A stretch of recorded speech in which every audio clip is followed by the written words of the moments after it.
ನಮ್ಮ political bureau chief ಆನಂದ ಬೈದನ ಮನೆ ಹಾಗೂ ಪೊಲಿಟಿಕಲ್ ರಿಪೋರ್ಟರ್ ವಿದ್ಯಾ ಇಬ್ಬರು ಕೂಡ ನೇರ ಸಂಪರ್ಕದಲ್ಲಿದ್ದಾರೆ. ಆನಂದ, ಸಿದ್ದರಾಮಯ್ಯನವರ ಸಂಪುಟದಲ್ಲಿದ್ದವರಿಗೆ ಶಾಕ್ ಆಗಿಬಿಡುತ್ತೆ ಈ ಸುದ್ದಿ ಕೇಳಿದ್ರೆ. 3-4 ಜನರಿಗೆ ಮಾತ್ರ ಮತ್ತೆ ಅವಕಾಶ ಸಿಗಬಹುದು ಅಂತ. ಅಂದರೆ ಜಾತಿ ಮತ್ತು ಜಿಲ್ಲೆಯ ಗಡಿ ದಾಟಿದ್ರೂ ಪರವಾಗಿಲ್ಲ, ಹೊಸಬರಿಗೆ ಸಾಧ್ಯ ಆದಷ್ಟು ಅವಕಾಶ ಕಲ್ಪಿಸಬೇಕು ಅನ್ನೋ ಮೂಡ್ನಲ್ಲಿ ರಾಹುಲ್ ಗಾಂಧಿ ಇದ್ದಾರೆ ಅಂತ ಸುದ್ದಿ ಕೊಟ್ಟಿದ್ದೀರಿ ನೀವು.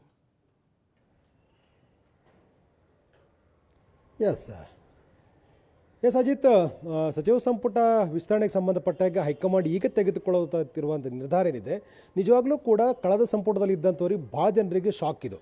ಯಾಕೆಂದರೆ ಈಗಾಗಲೇ Siddaramaiah, D K Shivakumar, B K Hariprasad ಮತ್ತು ಹೈಕಮಾಂಡ್ ಕೆಲವೊಂದಷ್ಟು ಪಟ್ಟಿಗಳ ಪ್ರಕಾರ ಒಂದಷ್ಟು ಹೆಸರುಗಳನ್ನು ಫೈನಲೈಸ್ ಮಾಡಲಿಲ್ಲ. ಅಂತಿಮವಾಗಿ 60ಕ್ಕೂ ಹೆಚ್ಚು ಹೆಸರುಗಳನ್ನು 27ಕ್ಕೆ ತರಲಾಗಿದೆ ಅಂತಕ್ಕಂಥ ಮಾಹಿತಿಗಳು ಈಗ ಲಭ್ಯ ಆಗ್ತಾ ಇದೆ. ಆ 27 ಹೆಸರಲ್ಲಿ 18 ಸ್ಥಾನಗಳನ್ನು ಭರ್ತಿ ಮಾಡ್ಕೊಳ್ಬೇಕು ಅಂತ ನಿರ್ಧಾರವನ್ನು ಹೈಕಮಾಂಡ್ ತೆಗೆದುಕೊಂಡಿದೆ. ಅದಕ್ಕೆ ಬೇಕಾಗಿರ್ತಕ್ಕ ಸರ್ಕಸ್ಗಳನ್ನು ಮಾಡ್ತಾ ಇದೆ. ನಮಗೆ ಬರ್ತಾ ಇರುವಂಥ ಮಾಹಿತಿಯ ಪ್ರಕಾರ ಮತ್ತು ನಾವು ಆಫ್ ದ ರೆಕಾರ್ಡ್ ಭಾಳ ಜನ ನಾಯಕರುಗಳನ್ನು ಮಾತಾಡಿಸಿದಾಗ ದೆಹಲಿಯಲ್ಲಿದ್ದು ಈ ಎಲ್ಲ ಸೆಂಟರ್ ಪಾಯಿಂಟಲ್ಲಿ ಕೆಲವು ಚರ್ಚೆಗಳಾಗ್ತಾ ಇದ್ದ ಸಂದರ್ಭದಲ್ಲಿ ಅವರು ಪಡ್ಕೊಂಡಿರ್ತಕ್ಕಂಥ ಮಾಹಿತಿಯ ಪ್ರಕಾರ ಹಿಂದೆ ಇದ್ದಂಥ ಸಂಪುಟದಲ್ಲಿ ಯಾರು ಇದ್ದರೂ ಅವರೆಲ್ಲರೂ ಕೂಡ ಅವಕಾಶ ಸಿಗ್ತಕ್ಕಂಥ ಸಾಧ್ಯತೆಗಳು ತೀರಾ ಕಡಿಮೆ ಇದೆ. ಒಂದು 3-4 ಜನರಿಗಷ್ಟೇ ಅವಕಾಶ ಕೊಡೋದ್ರ ಬಗ್ಗೆ ಹೈಕಮಾಂಡ್ ಮನಸ್ಸು ಮಾಡಿದೆ ಅಂತಕ್ಕಂಥದ್ದು ಒಂದು ಭಾಳ ಸ್ಪಷ್ಟ. ಇನ್ನೊಂದು, ಈ ಬಾರಿ 2 ಮಹಿಳೆಯರಿಗೆ ಅವಕಾಶ ಕೊಡಬೇಕು ಅಂತಕ್ಕಂಥದ್ದು ಈಗಾಗಲೇ ತೀರ್ಮಾನ ತೆಗೆದುಕೊಂಡಿರುವ ಕಾರಣಕ್ಕಾಗಿ ಮತ್ತು ಹೈಕಮಾಂಡ್ನ ಆರತಿ ಕೃಷ್ಣ ಅವರನ್ನ ಸಂಪುಟಕ್ಕೆ ಸೇರ್ಪಡೆ ಮಾಡಿಕೊಳ್ಬೇಕು ಅನ್ನುವಂಥ ನಿರ್ಧಾರವೂ ಕೂಡ ಹೈಕಮಾಂಡ್ನ ವಲಯದಲ್ಲಿ ಚರ್ಚೆ ಆಗ್ತಾ ಇರುವಂಥ ಕಾರಣಕ್ಕಾಗಿ ಒಂದು ಒಕ್ಕಲಿಗರ ಕೋಟಾವು ಕೂಡ ಕೋತಾ ಆಗ್ತಾ ಇದೆ. ಇನ್ನೊಂದು, ಪುರುಷರಿಗೆ ಸಿಗಬೇಕಾಗಿರ್ತಕ್ಕಂಥ ಅವಕಾಶದಲ್ಲೂ ಕೂಡ ಕತ್ತರಿ ಹಾಕ್ತಕ್ಕಂಥ ಒಂದು ಅವಕಾಶಗಳು ಸೃಷ್ಟಿಯಾಗಿದೆ. ಹಾಗಾಗಿ ಎಲ್ಲ ದೃಷ್ಟಿಕೋನದಲ್ಲೂ ಕೂಡ ಸಂಪುಟಕ್ಕೆ ಸೇರ್ಪಡೆ ಆಗಬೇಕು ಅಂತಕ್ಕಂಥ ಲೆಕ್ಕಾಚಾರ ಇದ್ದಂಥವ್ರಿಗೆ ಬಹಳ ದೊಡ್ಡ ಮಟ್ಟದ ಶಾಕ್ ಆಗಿದೆ. ಇನ್ನೊಂದು ಬಹಳ ಮುಖ್ಯವಾಗಿ ಅನ್ಕೊಳ್ತೇವೆ, ಸಚಿವ ಸಂಪುಟ ವಿಸ್ತರಣೆ ಆಗುವ ಸಂದರ್ಭದಲ್ಲಿ ಜಾತಿ, ಪ್ರಾದೇಶಿಕತೆಯ ಲೆಕ್ಕಾಚಾರಗಳು ಮತ್ತು ಅವರು ಪಕ್ಷಕ್ಕೆ ಕೊಟ್ಟಿರ್ತಕ್ಕಂಥ ಸೇವೆ ಇವೆಲ್ಲವನ್ನೂ ಆಧಾರವಾಗಿಟ್ಟುಕೊಂಡು ಸಂಪುಟ ವಿಸ್ತರಣೆ ಮಾಡ್ತಾರೆ ಅಂತಕ್ಕಂಥ ಚರ್ಚೆಗಳಿತ್ತು. ಅದು ನಿನ್ನೆ ತನಕನೂ ಕೂಡ ಇತ್ತು. ಆದರೆ ನಿನ್ನೆ 10 ನಿಮಿಷಗಳ ಸಭೆಯ ಬಳಿಕ ಬರ್ತಾ ಇರುವಂಥ ಮಾಹಿತಿಯ ಪ್ರಕಾರ ಇವರು ಪಟ್ಟಿಯನ್ನು ಮಾತ್ರ ಕೊಟ್ಟಿದ್ದಾರೆ. ಪಟ್ಟಿಯನ್ನು ಫೈನಲ್ ಮಾಡ್ತಕ್ಕ ಸಂಪೂರ್ಣ ಅಧಿಕಾರವನ್ನು ರಾಹುಲ್ ಗಾಂಧಿ ಪಡೆದುಕೊಂಡಿದ್ದಾರೆ. ಆ ರಾಹುಲ್ ಗಾಂಧಿ ಅವರು ಕೆಲವೊಂದು ಸ್ಟ್ರಾಟಜಿಗಳನ್ನು ಕೂಡ ಮಾಡ್ತಾ ಇದ್ದಾರೆ. ಈ ವ್ಯಕ್ತಿ ಪಕ್ಷಕ್ಕಾಗಿ ಏನು ಮಾಡಿದ್ದಾನೆ ಅನ್ನೋದು ಕೂಡ ಬಹಳ ಪ್ರಮುಖ. ಜಾತಿಯ ಕಾರಣಕ್ಕಾಗಿ ಸಂಪುಟಕ್ಕೆ ಬರಬಾರದು, ಬದಲಾಗಿ ಈತನಿಂದ ಮುಂದಿನ 28ನೇ ಚುನಾವಣೆಗೆ ಅನುಕೂಲ ಆಗತ್ತಾ, ಇವರ ಸಮುದಾಯದ ಅನುಕೂಲ ಆಗತ್ತಾ, ಇವರನ್ನು ತೆಗೆದುಕೊಂಡ್ರೆ ಪ್ಲಸ್ ಮೈನಸ್ ಎಲ್ಲವನ್ನೂ ಕೂಡ ಯೋಚನೆ ಮಾಡಿ ಅಂತಿಮ ನಿರ್ಧಾರ ತೆಗೆದುಕೊಳ್ಳಲಿಕ್ಕೆ ರಾಹುಲ್ ಗಾಂಧಿ ಮುಂದಾಗಿರ್ತಕ್ಕಂಥದ್ದು ನಿನ್ನೆಯ 10 ನಿಮಿಷಗಳ ಮಾತುಕತೆಯಲ್ಲಿ ಬಹಳ ಸ್ಪಷ್ಟವಾಗಿ ಗೊತ್ತಾಗಿದೆ. ಆ ಕಾರಣಕ್ಕಾಗಿಯೇ ಇವರು ಪಟ್ಟಿ ಕೊಟ್ಟು ವಾಪಸ್ ಬಂದಿದ್ದಾರೆ. ಈ ಪಟ್ಟಿ ಕೊಟ್ಟಿರ್ತಕ್ಕಂಥ ನಾಯಕರು ಕೂಡ ನಾವು ಕೊಟ್ಟಿರ್ತಕ್ಕಂಥ ಪಟ್ಟಿಯಲ್ಲಿ ಎಷ್ಟು ಜನರಿಗೆ ಅವಕಾಶ ಆಗತ್ತೆ ಅನ್ನೋ ಬಗ್ಗೆ ಒಂದು ಕ್ಲಾರಿಟಿ ಕೂಡ ಇಲ್ಲ. ಮುಖ್ಯಮಂತ್ರಿ ಇರ್ಬೋದು, ಮಾಜಿ ಮುಖ್ಯಮಂತ್ರಿ ಎಲ್ಲರೂ ಕೂಡ ಪಟ್ಟಿಯನ್ನು ಕೊಟ್ಟಿದ್ದಾರೆ. ಪಟ್ಟಿಯಲ್ಲಿ 10, 12, 17 ಹೆಸರು ತನಕನೂ ಕೂಡ ಮೆನ್ಷನ್ ಆಗಿದ್ದಾವೆ. ಆದರೆ ಯಾವುದೂ ಕೂಡ ಅಂತಿಮವಾಗಿ ನಿರ್ಧಾರವನ್ನು ತೆಗೆದುಕೊಳ್ಳುವ ಮತ್ತು ನಾವು ಕೊಟ್ಟಿದ್ದೆಲ್ಲವೂ ಕೂಡ ಆಗತ್ತೆ ಅಂತಕ್ಕಂಥ ವಿಶ್ವಾಸ ಯಾರಲ್ಲೂ ಕೂಡ ಕಾಣ್ತಾ ಇಲ್ಲ. ಅಂತಿಮವಾಗಿ ಹೈಕಮಾಂಡ್ ನಿರ್ಧಾರವನ್ನು ತೆಗೆದುಕೊಳ್ಳುತ್ತೆ.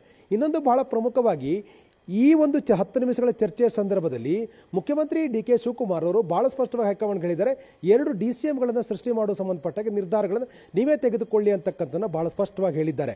ಇದು ಪ್ರಮುಖವಾಗಿರ್ತಕ್ಕಂಥ ಬೆಳವಣಿಗೆ. ಈ ಕಾರಣಕ್ಕಾಗಿ 2 DCM ಹುದ್ದೆಗೆ ಸಂಬಂಧಪಟ್ಟಾಗ ಯಾವ ಸಮುದಾಯಕ್ಕೆ DCM ಹುದ್ದೆ ಕೊಡಬೇಕು ಅಂತಕ್ಕಂಥ ಕೂಡ ತೀರ್ಮಾನ ಆಗಬೇಕಿದೆ. ಅದು ತೀರ್ಮಾನ ಆದ ನಂತರದಲ್ಲಿ ಆ ಸಮುದಾಯಕ್ಕೆ ಸಿಗಬೇಕಾಗಿರ್ತಕ್ಕಂಥ ಸಚಿವ ಸಂಪುಟದಲ್ಲಿ ಅವಕಾಶ ಬಗ್ಗೆನೂ ಕೂಡ ನಿರ್ಧಾರ ಆಗತ್ತೆ. ಒಂದೊಮ್ಮೆನಾದರೂ ಕೂಡ ಲಿಂಗಾಯತ ಸಮುದಾಯ ಮತ್ತು ST ಸಮುದಾಯಕ್ಕೆ DCM ಅವಕಾಶ ಕೊಟ್ಟಿದ್ದೆ ಆದರೆ ST ಒಳಗಡೆ ಮತ್ತು ಲಿಂಗಾಯತರಲ್ಲಿ ಯಾರಿಗೆ ಸಚಿವ ಸಂಪುಟದಲ್ಲಿ ಕೋತಾ ಆಗುತ್ತೆ, ಯಾರಿಗೆ ಕಡಿಮೆ ಆಗುತ್ತೆ ಅಂತಕ್ಕಂಥ ಕೂಡ ಬಹಳ ಪ್ರಮುಖ. ಯಾಕಂದರೆ ರೆಡ್ಡಿ ಲಿಂಗಾಯತ್, ಪಂಚಮಸಾಲಿ ಲಿಂಗಾಯತರು, ಬಣಜಿಗರು, ಸಾಧರು ಹೀಗೆ ಬೇರೆ ಬೇರೆ ರೀತಿಯಾಗಿರ್ತಕ್ಕಂಥ ಲಿಂಗಾಯತರಿರುವಂಥ ಈ ಸಂದರ್ಭದಲ್ಲಿ DCM ಹುದ್ದೆಗೆ MB ಪಾಟೀಲ್ ಹೆಸರು ಕೇಳಿಬರ್ತಾ ಇರುವಂಥ ಕಾರಣಕ್ಕಾಗಿ ಯಾವ ಒಂದು ಸಮುದಾಯಕ್ಕೆ ಅಂದರೆ ಒಳಪಂಗಡದಲ್ಲಿ ಯಾರಿಗೆ ಅವಕಾಶ ಕಡಿಮೆ ಆಗುತ್ತೆ ಅನ್ನೋದು ಕೂಡ ಕುತೂಹಲ ಕಾರಣ ಆಗಿದೆ.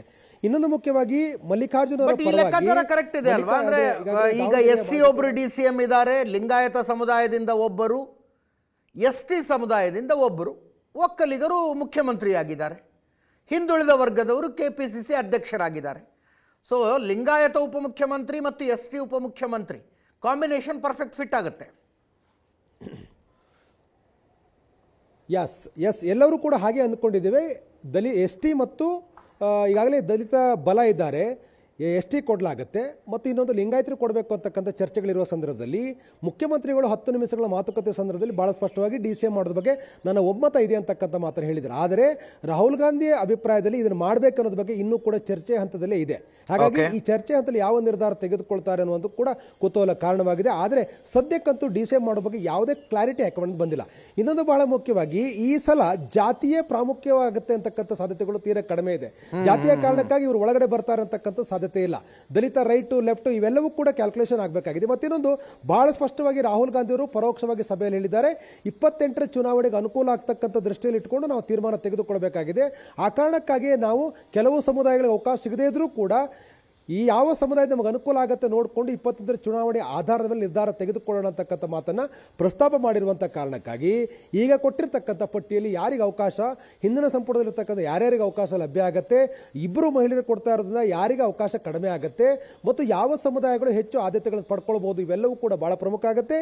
ಒಕ್ಕಲಿಗ ಬೆಲ್ಟ್ ಅಲ್ಲಿ ಬಹಳ ಪ್ರಮುಖ ಸಮಸ್ಯೆ ಇರುವಂತದ್ದು ಅಂದ್ರೆ ಈಗ ಮೈಸೂರು ಇರ್ಬೋದು, ಹಾಸನ, ಮಂಡ್ಯ, ರಾಮನಗರ, ಬೆಂಗಳೂರು ಗ್ರಾಮಾಂತರ, ಬೆಂಗಳೂರು ನಗರ, ಚಿಕ್ಕಬಳ್ಳಾಪುರ, ಕೋಲಾರ ಇವೆಲ್ಲ ಭಾಗದಲ್ಲೂ ಕೂಡ ಒಕ್ಕಲಿಗರಲ್ಲಿ ಯಾರಿಗೆ ಅವಕಾಶವನ್ನು ಕೊಡಲಾಗುತ್ತೆ ಅನ್ನೋದು ಕೂಡ ಬಹಳ ಪ್ರಮುಖ. ಯಾಕಂದ್ರೆ ಮುಖ್ಯಮಂತ್ರಿಗಳು ಬೇರೆ ಬೇರೆ ಸಂದರ್ಭಗಳಲ್ಲಿ ತಮ್ಮ ಸಮುದಾಯಕ್ಕೆ ಸೇರಿರ್ತಕ್ಕಂಥ ಹಲವರಿಗೆ ಒಂದಷ್ಟು ಭರವಸೆಗಳನ್ನು ಕೊಟ್ಟಿದ್ರು. ಆ ಭರವಸೆ ಈಡೇರಿಸಬೇಕಾಗಿರ್ತಕ್ಕಂಥ ಒತ್ತಡದಲ್ಲಿ ಮುಖ್ಯಮಂತ್ರಿಗಳು ಕೂಡ ಇದ್ರು. ಹಾಗಾಗಿ ಅವರ ಪಟ್ಟಿ ದೊಡ್ಡದಿದೆ. ಅದರಲ್ಲಿ ಯಾರಿಗೆ ಅವಕಾಶ ಲಭ್ಯ ಇರುತ್ತೆ ಅಂತಕ್ಕಂಥದ್ದು ಕೂಡ ಬಹಳ ಪ್ರಮುಖ ಆಗುತ್ತೆ. ಶರತ್ ಬಚ್ಚೇಗೌಡರ ಹೆಸರು ಮಲ್ಲಿಕಾರ್ಜುನ್ ಖರ್ಗೆ ಅವರ ಪಟ್ಟಿಯಲ್ಲಿದೆ ಅಂತಕ್ಕಂಥದ್ದು ಕೂಡ ಬಹಳ ಕುತೂಹಲಕ್ಕೆ ಕಾರಣ ಆಗಿದೆ. ಕೃಷ್ಣಪ್ಪ ಅವರ ಹೆಸರು ಕೂಡ ಅಂದ್ರೆ ವಿಜಯನಗರದ ಕೃಷ್ಣಪ್ಪ ಅವರ ಹೆಸರು ಕೂಡ ಮಲ್ಲಿಕಾರ್ಜುನ್ ಖರ್ಗೆ ಅವರ ಪಟ್ಟಿಯಲ್ಲಿ ಇರತಕ್ಕಂಥದ್ದು. ಹೀಗಾಗಿ ಯಾವ ಒಕ್ಕಲಿಗ ನಾಯಕರಿಗೆ ಅವಕಾಶಗಳು ಸಿಗತ್ತೆ ಅಂತಕ್ಕಂಥದ್ದು ಕೂಡ ಕುತೂಹಲ ಕಾರಣ. ಒಂದಂತೂ ಸ್ಪಷ್ಟ, ರಾಜ್ಯದ ಯಾವ ನಾಯಕರಿಗೂ ಕೂಡ ಕ್ಲಾರಿಟಿ ಇಲ್ಲ. ಯಾವ ರೀತಿಯಾಗಿರ್ತಕ್ಕಂಥ ಪಟ್ಟಿ ಹೊರಬೀಳಬಹುದು ಅಂತಕ್ಕಂಥ ಬಗ್ಗೆ ಒಂದು ಕೂಡ ಮಾಹಿತಿಗಳು ಇಲ್ಲೇ ಇರುವಂಥ ಕಾರಣಕ್ಕಾಗಿ ದೆಹಲಿಯತ್ತ ಈಗ ಮುಖ ಮಾಡಿ ನೋಡ್ತಾ ಇರುವಂಥ ಸನ್ನಿವೇಶ ಕ್ರಿಯೇಟ್ ಆಗಿದೆ. ಅಜಿತ್, ಈಗ 27 ಜನರಲ್ಲಿ ಯಾವ 9 ಹೆಸರುಗಳನ್ನು ಹೈಕಮಾಂಡ್ನವ್ರು ಕೈ ಬಿಡಬಹುದು ಅನ್ನೋದರ ಅಂದಾಜು ರಾಜ್ಯದ ಯಾವ ನಾಯಕರಿಗೂ ಇಲ್ಲ. ಹಂಗಿದ್ರೆ ನೋ, ಇಲ್ಲಿ ಇನ್ನೊಂದು ಬಹಳ ಪ್ರಮುಖ ನಿನ್ನೆ ಚರ್ಚೆ ಆಗುವ ಸಂದರ್ಭದಲ್ಲಿ ಕಳೆದ ಬಾರಿ ಸಚಿವ ಸಂಪುಟದಲ್ಲಿ ಹಾವೇರಿಗೆ ಅವಕಾಶ ಇರಲಿಲ್ಲ, ಕೊಡಗಿಗೆ ಇರಲಿಲ್ಲ, ಕೋಲಾರಕ್ಕೆ ಇರಲಿಲ್ಲ, ಹೀಗೆ ಬೇರೆ ಬೇರೆ ಜಿಲ್ಲೆಗಳಿಗೆ ಅವಕಾಶ ಇರಲಿಲ್ಲ. ಬೋಸರಾಜ್ ಮಂತ್ರಿ ಆಗಿದ್ರು ಕೂಡ ರಾಯಚೂರಿಗೆ ಅವಕಾಶಗಳು ಇರಲಿಲ್ಲ. ಹಾಗಾಗಿ ಈ ಬಾರಿಯೂ ಕೂಡ ಹಲವು ಜಿಲ್ಲೆಗಳು ಅವಕಾಶ ವಂಚಿತ ಆಗ್ತಕ್ಕಂಥ ಅವಕಾಶ ಸಾಧ್ಯತೆಗಳು ಕೂಡ ಇದೆ. ಆದರೆ ಈ ಪಟ್ಟಿಯಲ್ಲಿ ಕಳೆದ ಬಾರಿ ಸಂಪುಟದಲ್ಲಿರ್ತಕ್ಕಂಥ ಯಾರನ್ನು ಸೇರ್ಪಡೆ ಮಾಡಿಕೊಳ್ಳಲಾಗುತ್ತೆ ನಿಖರವಾದ ಕಾರಣ ಬಗ್ಗೆನೂ ಕೂಡ ಹೈಕಮಾಂಡ್ ಇನ್ನೂ ಕೂಡ ಯಾವುದೇ ತೀರ್ಮಾನ ತೆಗೆದುಕೊಂಡಿಲ್ಲ. ಇನ್ನೊಂದು ಹೇಳಲಾಗಿದೆ ಅಂದ್ರೆ ಈ ರಾಜ್ಯ ನಾಯಕರಿಂದ ಅಭಿಪ್ರಾಯ ಪಡ್ಕೊಂಡಿರತಕ್ಕಂಥ ಸುರ್ಜೇವಾಲ್ ಅವರು 2 ದಿನಗಳ ಹಿಂದೆ ಪ್ರಮುಖ ನಾಯಕರನ್ನು ಚರ್ಚೆ ಮಾಡುವ ಸಂದರ್ಭದಲ್ಲಿ ಯಾವ ಸಮುದಾಯಗಳನ್ನು ಸಂತೈಸಬಹುದು ಅಂತಕ್ಕಂಥ ಬಗ್ಗೆನೂ ಕೂಡ ಚರ್ಚೆ ಮಾಡಿದ್ದಾರೆ ಮತ್ತು ಎಷ್ಟು ಪೋಸ್ಟ್ಗಳನ್ನು ನಾವು ಖಾಲಿ ಬಿಡಬೇಕು ಅನ್ನೋದ್ರ ಬಗ್ಗೆನೂ ಕೂಡ ಚರ್ಚೆ ಮಾಡಿದ್ದಾರೆ. ಹಾಗಾಗಿ ಸತೀಶ್ ಜಾರಕಿಹೊಳಿ ಸೇರಿದ ಕೆಲ ಪ್ರಮುಖ ನಾಯಕರು ಹೇಳಿರ್ತಕ್ಕಂಥದ್ದು 2 ಪೋಸ್ಟ್ಗಳನ್ನು ಖಾಲಿ ಇಡ್ತಕ್ಕಂಥ ಸೂಕ್ತ ಮತ್ತು ಕಳೆದ ಬಾರಿ ಅವಕಾಶ ಯಾರಿಗೆ ಸಿಕ್ಕಿರಲಿಲ್ಲ ಅವ್ರಿಗೆ ಅವಕಾಶ ಕೊಡಬೇಕು. ಬೈ ಎಲೆಕ್ಷನ್ಗಳಲ್ಲಿ ಯಾರು ನಮಗೆ ಸಪೋರ್ಟ್ ಮಾಡಿದ್ರು ಅವರನ್ನು ನಾವು ಒಳಗಡೆ ತೆಗೆದುಕೊಳ್ತಕ್ಕಂಥದ್ದು ಅಗತ್ಯ ಇದೆ. ಉದಾಹರಣೆಗೆ ಲಂಬಾಣಿ ಸಮುದಾಯಕ್ಕೆ ಕಳೆದ ಬಾರಿ ಅವಕಾಶ ಕೊಟ್ಟಿರಲಿಲ್ಲ, ಈ ಬಾರಿ ಅವಕಾಶವನ್ನು ಕೊಡಬೇಕು ಅಂತಕ್ಕಂಥದ್ದು ಸಲಹೆಯನ್ನು ಕೂಡ ಸತೀಶ್ ಜಾರಕಿಹೊಳಿ ಸೇರಿದಾಗ ಪ್ರಮುಖ ನಾಯಕರು ಕೊಟ್ಟಿದ್ದಾರೆ. ಹಾಗಾಗಿ ನಮ್ಮನ್ನ ಬೆಂಬಲಿಸತಕ್ಕಂಥ ಸಮುದಾಯಗಳನ್ನು ಒಳಗೊಳ್ಳುವಿಕೆಯ ಒಂದು ಸಚಿವ ಸಂಪುಟ ಇರಬೇಕು ಅಂತಕ್ಕಂಥ ಸಲಹೆಯನ್ನು ಕೂಡ ಈಗಾಗಲೇ ಹೈಕಮಾಂಡ್ಗೆ ತಲುಪಿಸುವ ಕೆಲಸ ಆಗಿದೆ. ಹಾಗಾಗಿ ಹೈಕಮಾಂಡ್ 28ರ ಚುನಾವಣೆ ದೃಷ್ಟಿಯಿಂದ ಯಾವ ನಿರ್ಧಾರ ತೆಗೆದುಕೊಳ್ಳುತ್ತೆ ಅನ್ನೋದು ಕೂಡ ಬಹಳ ಪ್ರಮುಖ. ಆದರೆ ಯಾರನ್ನ ಕೈ ಬಿಡಲಾಗತ್ತೆ ಅನ್ನೋದು ಕೂಡ ಇಲ್ಲಿ ಇನ್ನೂ ಕೂಡ ಕ್ಲಿಯರ್ ಆಗಿಲ್ಲ. ಜಮೀರ್ ಅಹಮದ್ ಅವರನ್ನ ಒಳಗಡೆ ಸೇರಿಸಿಕೊಳ್ಳುವ ವಿಚಾರದಲ್ಲಿ, ಮುಸ್ಲಿಂ ನಾಯಕರ ವಿಚಾರದಲ್ಲಿ ಯಾವ ತೀರ್ಮಾನ ಅನ್ನೋ ಬಗ್ಗೆ ಕ್ಲಾರಿಟಿ ಇಲ್ಲ.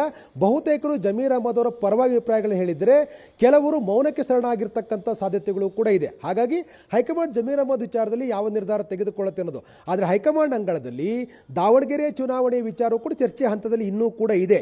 ಹಾಗಾಗಿ ಅಂತಿಮ ನಿರ್ಧಾರ ತೆಗೆದುಕೊಳ್ಳುವ ಸಂದರ್ಭದಲ್ಲಿ ಜಮೀರ್ಗೆ ಪ್ಲಸ್ ಮೈನಸ್ ಬಗ್ಗೆ ಚರ್ಚೆ ಆಗಬೇಕಾಗಿದೆ.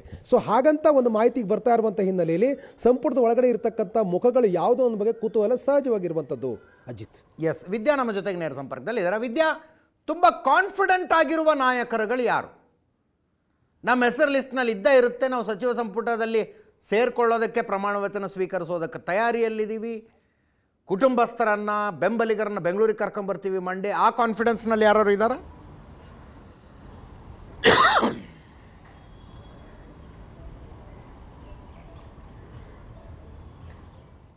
ಸಾಕಷ್ಟು ನಾವು ಮಾತನಾಡಿಸಿದಂಥ ಸಂದರ್ಭದಲ್ಲಿ ಎಲ್ಲ ಶಾಸಕರು ಹೇಳ್ತಾ ಇರುವಂಥದ್ದು ಲೀಸ್ಟಲ್ಲಿ ನಮ್ಮ ಹೆಸರಿದೆ, ಆದರೆ ಹೈಕಮಾಂಡ್ ನಮ್ಮ ಹೆಸರನ್ನು ಫೈನಲ್ ಮಾಡಿದಾಗಲೇ ನಮಗೆ ಗೊತ್ತಾಗೋದು. ಅದರಲ್ಲೂ ಮುಖ್ಯವಾಗಿ ನಾವು ಪ್ರಮಾಣ ವಚನವನ್ನು ಸ್ವೀಕಾರ ಮಾಡೋದಕ್ಕೆ ಹೋದಂಥ ಸಂದರ್ಭದಲ್ಲಿ ಮಾತ್ರ ನಮಗೆ ಕಾನ್ಫಿಡೆನ್ಸ್ ಬರೋದು, ನಾವು ಸಚಿವರಾಗ್ತಾ ಇದ್ದೀವಿ ಅನ್ನುವಂಥದ್ದನ್ನು ಸಾಕಷ್ಟು ಜನ ಶಾಸಕರು ಹೇಳ್ತಾ ಇರುವಂಥದ್ದು. ಇಲ್ಲಿಯವರೆಗೆ ಯಾವುದೇ ಶಾಸಕರಿಗೂ ಕೂಡ ನಾನು ಸಚಿವನಾಗಿ ಪ್ರಮಾಣ ವಚನವನ್ನು ಸ್ವೀಕರಿಸ್ತೀನಿ ಅನ್ನುವಂತಹ ನಿಟ್ಟಿನಲ್ಲಿ ಯಾರೂ ಕೂಡ ಕಾನ್ಫಿಡೆಂಟ್ ಆಗಿ ಮಾತನಾಡದಂತೆ ಕಾಣ್ತಾ ಇಲ್ಲ.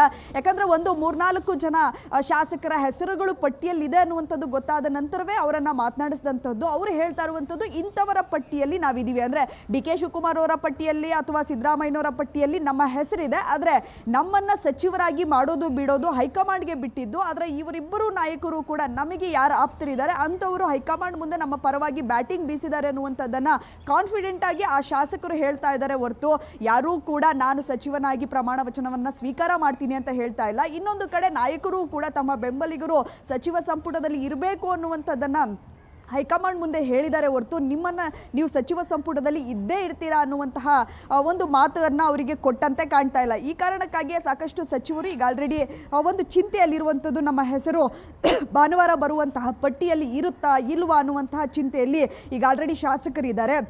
ಅದರಲ್ಲೂ ಮುಖ್ಯವಾಗಿ ಹೊಸ ಮುಖಗಳಿಗೆ ಹೆಚ್ಚಿನ ಆದ್ಯತೆಯನ್ನು ಕೊಡ್ತಾರೆ ಅನ್ನುವಂಥದ್ದು ಹೀಗೆ ಚರ್ಚೆ ಆಗ್ತಾ ಇರುವಂಥದ್ದು. ಈ ಕಾರಣಕ್ಕಾಗಿ ಸಾಕಷ್ಟು ಜನ ಯಾರೆಲ್ಲ ಹೊಸ ಮುಖಗಳಿದ್ದಾರೆ, ಹೊಸದಾಗಿ 2-3 ಬಾರಿ ಶಾಸಕರಾಗಿದ್ದಾರೆ ಅಂಥವರು ಕಾನ್ಫಿಡೆಂಟಲ್ಲಿದ್ದಾರೆ, ನಮ್ಮ ಹೆಸರು ಬರಬಹುದು ಅನ್ನುವಂತಹ ನಿಟ್ಟಿನಲ್ಲಿ ಅವರು ಕೂಡ ಕಾನ್ಫಿಡೆಂಟಲ್ಲಿ ಇರುವಂಥದ್ದು. ಇನ್ನೊಂದು ಕಡೆ 3-4 ಬಾರಿ 5 ಬಾರಿ ಶಾಸಕರಾದಂಥವರಿಗೂ ಕೂಡ ಸಾಕಷ್ಟು ಜನರಿಗೆ ಅವಕಾಶ ಸಿಕ್ಕಿರಲಿಲ್ಲ. ಅಂಥವರು ಕೂಡ ಹೈಕಮಾಂಡ್ ಮುಂದೆ ಅದರ ಜೊತೆಗೆ ಮಾಜಿ ಸಿ ಎಂ ಅವರ ಪರವಾಗಿ ಹೇಳಿಸುವಂತಿರ್ಬೋದು, ಅವರ ಕಡೆಯಿಂದ ಹೇಳಿಸುವಂತಹ ಕೆಲಸವನ್ನು ಮಾಡಿದರು. ಆದರೆ ಯಾರಿಗೆ ಸಚಿವ ಸ್ಥಾನ ಸಿಗುತ್ತೆ ಅನ್ನುವಂಥದ್ದು ಭಾನುವಾರ ಕೆ.ಸಿ. ವೇಣುಗೋಪಾಲ್ ಅವರು ತರುವಂತಹ ಪಟ್ಟಿಯಲ್ಲೇ ನಿರ್ಣಯ ಆಗುವಂಥದ್ದು. Yes, thank you so much Vidya.